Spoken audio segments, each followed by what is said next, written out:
You might think that you've seen pathetic before. I can assure you that not until you see what Elon Musk just posted about Bernie Sanders and AOC have you truly experienced pathetic.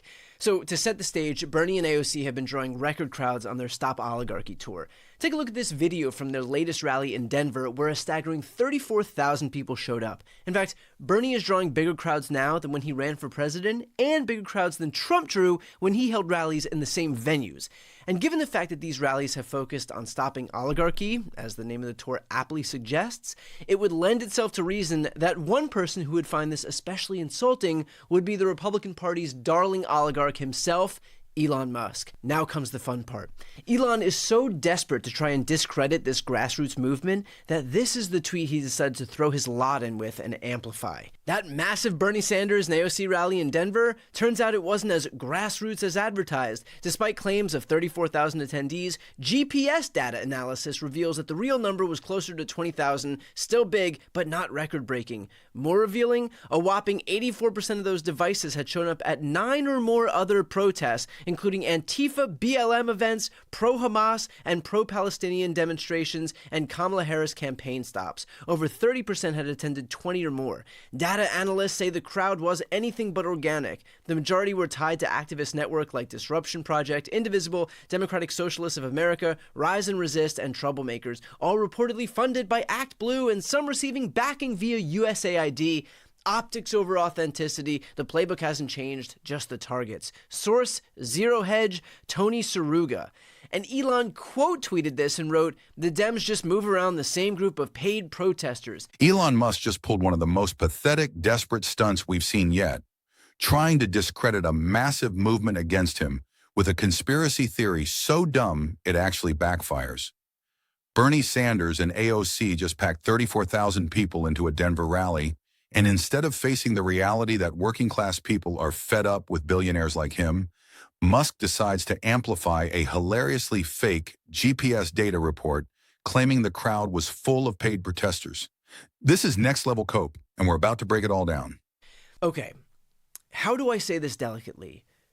Do you know how fucking stupid you have to be to believe a single word of that tweet? First of all, who's analyzing this GPS data from devices? Does some random right-winger have access to all of Verizon and AT&T and T-Mobile and every other cell carrier's data? And did they also compile all of this data from previous events?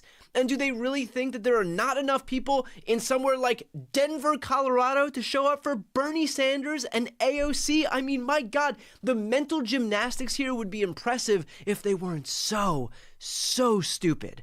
Also, I almost missed that it's apparently also funded by USAID, because on this list of buzzwords, why not just include USAID? And apparently Doge forgot to release that as part of their autopsy. Apparently there are millions of dollars still available, even post-Doge, for Democrats to whisk tens of thousands of paid protesters across the entire United States, even after they took an axe to the agency. Please, someone, make it make sense. But truly, the dumbest part has got to be Elon Musk agreeing with all of this. This guy is so desperate to explain away a movement against him that he's literally trying to make paid protesters being whisked across the United States happen. If Musk had one scintilla of evidence that these crowds are just throngs of Act Blue and USAID-funded paid protesters that are going from one rally to the next, I will quit politics today and join a monastery in Indonesia. Honestly, let me know, because that is how certain I am that Elon Musk and his sources are full of shit. So let me get this straight. We're supposed to believe some random right-wing blog has access to secret GPS data proving that this crowd was fake? That thousands of people are apparently being shipped across the country on some deep state protest tour? This is so insanely stupid that even Musk's biggest fans are struggling to defend it. And what's even funnier, Musk himself is doing exactly what he's accusing them of. This guy dumped $270 million into getting Trump elected. But when working class people show up for free to protest billionaires like him, suddenly it's a paid operation? The projection is off the charts. The reality is that Musk's desperate flailing is a testament to the fact that he has no leg to stand on here. He is an aggressively unpopular billionaire whose sole focus is dismantling agencies that were investigating him and eliminating programs that Americans rely on to survive, like Medicaid and food stamps and cancer research and education funding and jobs for veterans and so much more. Musk doesn't care about regular people because he is the farthest thing from a regular person. His priority, as it always has been, is consolidating more wealth for himself. He does not care about you. He cares about him, his power, his influence, his companies, and his wallet. That's all. And to that end, here's Bernie and AOC making the exact points that Musk is currently trying to undermine. Now, I don't care if you're a conservative Republican or a progressive. Does anybody think it makes sense that we have a campaign finance system where one man, Musk, can put $270 million to get Trump elected, and then his reward is that he becomes the most powerful person in government? That is not democracy, that is oligarchy. But it's not just Republicans. You got billionaire Democrats who are telling candidates, don't stand up for the working class. So we've got a corrupt campaign finance system. We got to get rid of this terrible Citizens United Supreme Court decisions. Because Medicaid, Medicare, and Social Security were promises that we as a people have made to each other about the kind of country we are and the kind of society we want to live in.